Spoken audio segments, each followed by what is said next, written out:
All right, grab your Sharpie and your piece of paper. Today I'm going to share screen with a couple of these pictures. We're going to do the cuttlefish. Here he has 8 arms and then 2 tentacles, making 10 protrusions out this side of him, and then this nice long fin that flutters in the water. He can go backwards and forwards. Let's share here. I can do this. This baby one shows you his super cool WI. See another one. New share. Here's one that shows kind of his arms can curl around or go straight. We're gonna make 2 cuttlefish on our picture. Okay, one more to share if I can find it. There we go. I love how his fin is kind of wobbly right there. All right, so the coolest thing I thought about the cuttlefish was how he can super quick change patterns to match his surroundings. And that's what we're gonna do. I thought it was a great example of empathy. You know, before you can really resolve a conflict well or bring peace to a situation, you need to understand how the other person feels and what they think and match that. Say, oh, I understand how you feel now, and ask questions that would help you to understand them and be able to say, you know, you're right, that's a problem, or I would feel just like that too in that situation. And that shows empathy. It shows that you're listening enough to care. And then you can go ahead and start solving the problem together when the other person feels just understood. Okay, so here we are with our Sharpie, and let's get started.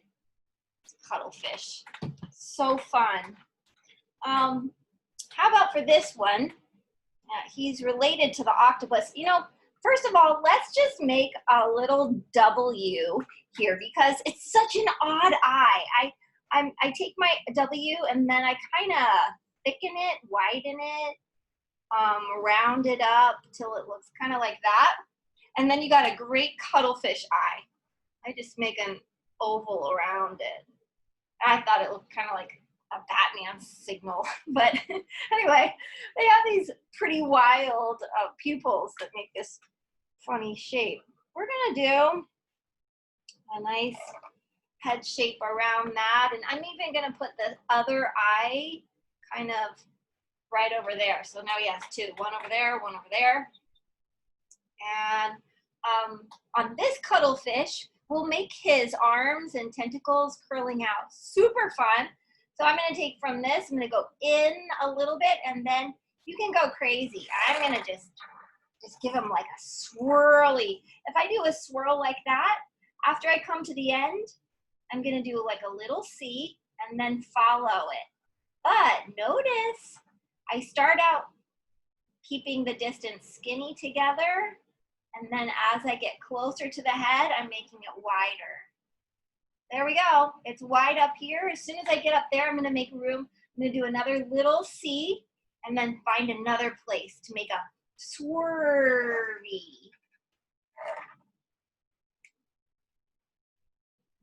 arm. Little at the end, following the line like a snake, and then getting thicker and thicker and thicker till I'm up here near the top. And I'm going to go for it again. Closer. Okay, here I go. The tripod's a little bit in the way. Woo! It's just so cool. I'm gonna do another one over here. Oh, what about this? What if he's gonna make a like a knot? I'm gonna stop right there.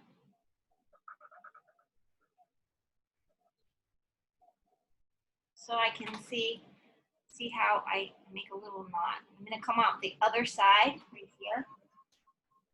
Oh, what if he's going behind? Can you imagine how cool this could be? He's going behind. I'm just following through. Like spaghetti. Oh, you can really go crazy with this. Look how fun this could get. I'm gonna do one more over here. There's 8 arms, but I'm sure not all of them show.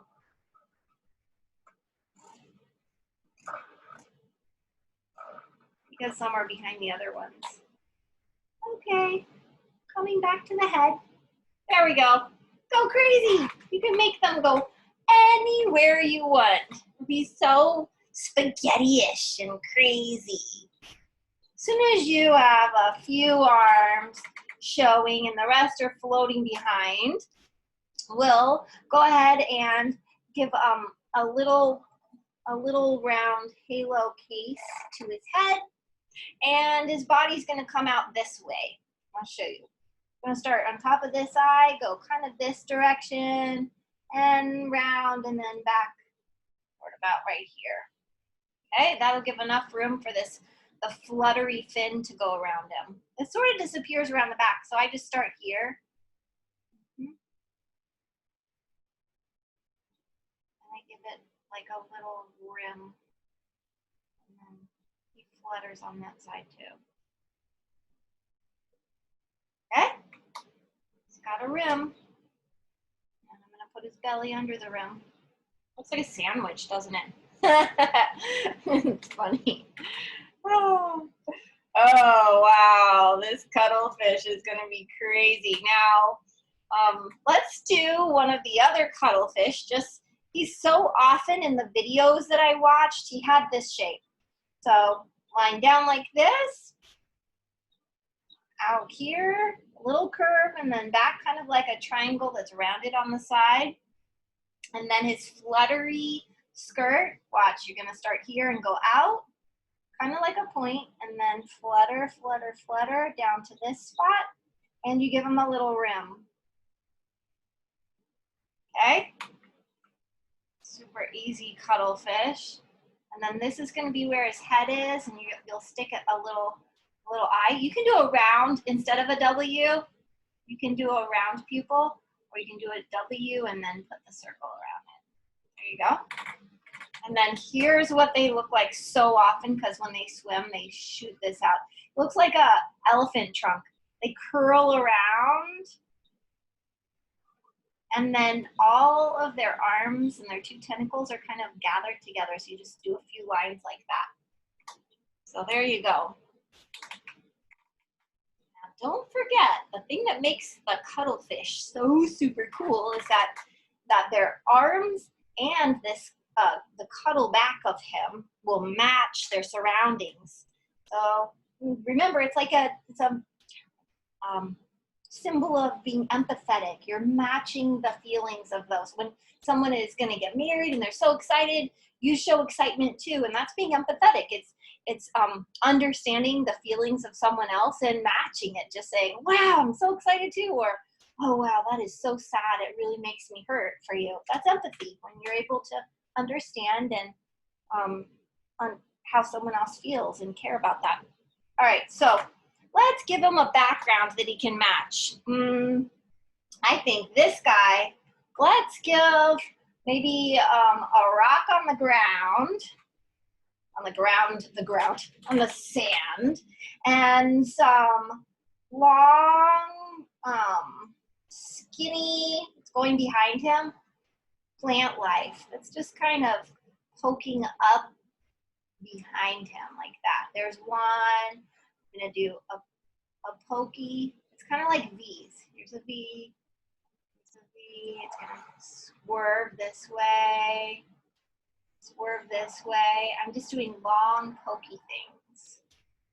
And if we just keep the same pattern, it'll look like they're plants that grow together because they're all in the same family. If I started making long, puffy, balloony plants, they wouldn't look like they're from the same plant family, right? So, just growing out of this rock behind him. So fun. Swerving with the water. I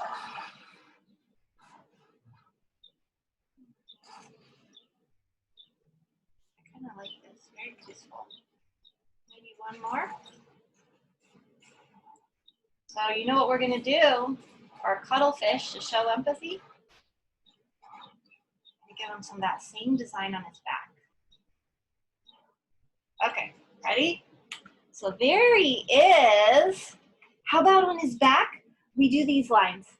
They're like going across with some Y's. You'll see this on cuttlefish. They call them like zebra stripes. And it matches the underwater plants. Cool, right? So he looks like he's totally camouflaged. What if there's like little dots in the rock, coral, and we can match it over here too? So cute! What do you think, you guys? Pretty fun, right? Let's do it to our octopus-looking cuttlefish over here.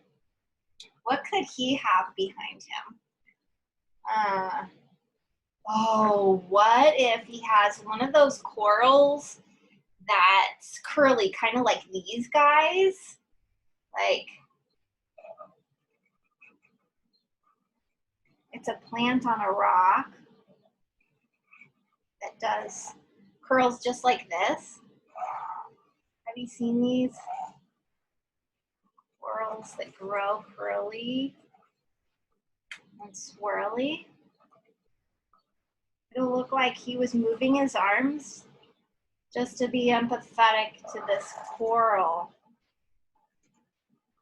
And that, because they're so amazing at matching the shapes and textures and colors of what's around them. So fun. Put that behind him. I guess they grow out of rocks. We could put a rock behind him too. Big old rock. And how about polka dots in the rock? And then we can put polka dots on his arms. And then the rock and his arms will match. That's pretty cool, right? Here's the back of his rock. I'm just bringing it down here. Little circles. I can't wait. Are you guys gonna paint yours? Or color it in with colored pencils or crayons? What do you got? And how are you guys gonna show empathy? Especially, you know, usually we show empathy, especially when someone's going through a problem or they're really hurt. And ways to really just, okay, I'm gonna do it. I'm gonna put some polka dots on his arms, and then you won't be able to tell where he is. He's just, oh, should we match this coral to the back of him and just do swirls? And then we'll, oh yeah. It almost looks like someone designed paisleys on him. Wow, you're so fancy, Mr. Cuttlefish. But isn't that how God beautifies us when we're like so compassionate and empathetic to other people? It actually makes us beautiful and people want to be around us. It's true, right? When people are, can you think of when someone was empathetic to you and they just totally understood you and you're like, oh my goodness, God has given me such a good friend. This person understands me and I feel so seen and loved, right? Whoa, he is so camouflaged and I can barely tell where his arms are and where the rock is. Look at that. But when I paint them, I'll probably put some nice contrast in, even though he's supposed to match. Maybe I'll make the rock lighter and his arms darker so that I can see them. That's what I'll do. I'm still putting little polka dots. So, especially, say you're in a conflict with your brother or your sister, and God is calling you to be empathetic to them. It's crazy. Someone who you're angry with. It's not even like being empathetic to someone who, you know, was in a car accident. What if they're like so angry because, you know, you took their toy without asking or something, and you being, hey, you seem pretty mad. What's the matter? And they say something really angry at you. If you're calm and you're like, wow, I can see how that would be so hurtful to you. I'm sorry. And you're empathetic like that. Can you believe how much magic you would just like be pouring into your relationship? How sweet and mature. You know what I mean? Wow. Empathy is powerful and it brings so much beauty to relationships.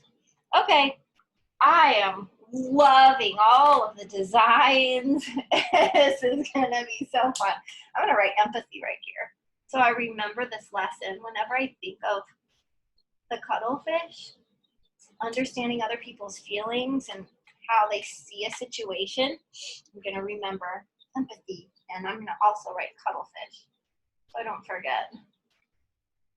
Cuttlefish. Okay, so that'll be it for this video, and then we can paint them up in the next one, or else I'll just hit pause if I can remember how. Here we go.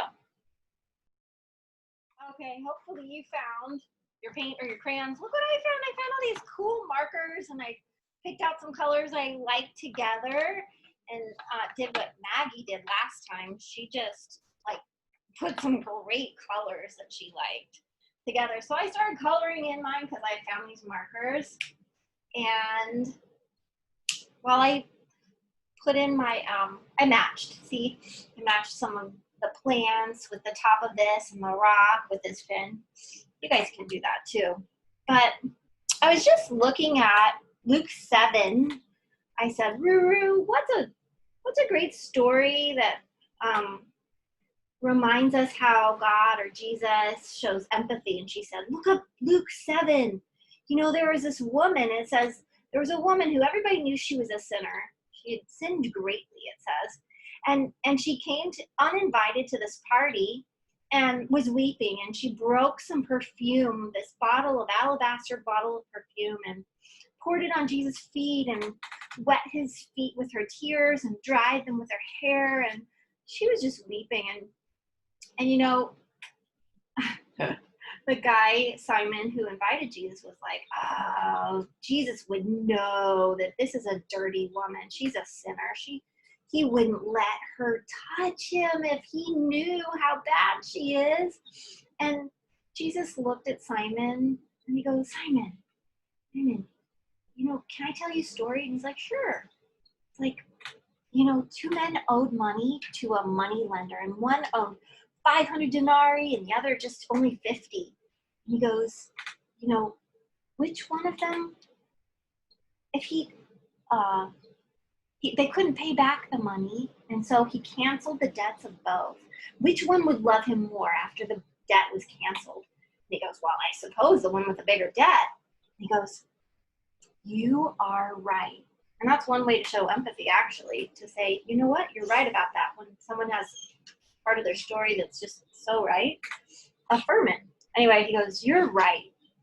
And then he turned toward the woman and he said, you see this woman? I came into your house. You didn't give me water for my feet, but she wet my feet with her tears.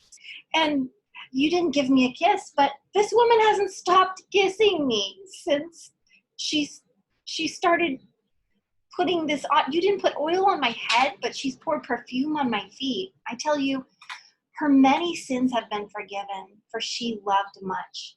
But he who has been forgiven little loves little.